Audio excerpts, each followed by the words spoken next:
Well, when we talk about IT data center or network operation center, so being as IT professional, we know that there are a lot of stuff needs to do for buttery smooth 24 by 7 IT operations.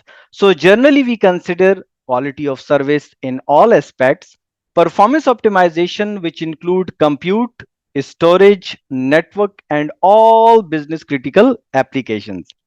Furthermore, monitoring IT resources and operations, which not only include physical infrastructure but user activities and applications, are also on top.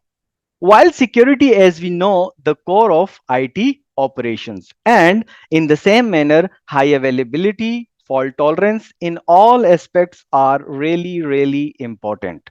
But one thing which we need to understand, or you can say which we must need to be considered and fundamental part of today's IT operation is disaster recovery planning, designing and implementation. So here you go with this important domain during this journey where we will discuss, learn, design and implement disaster recovery plan for our valuable customer and employer as well.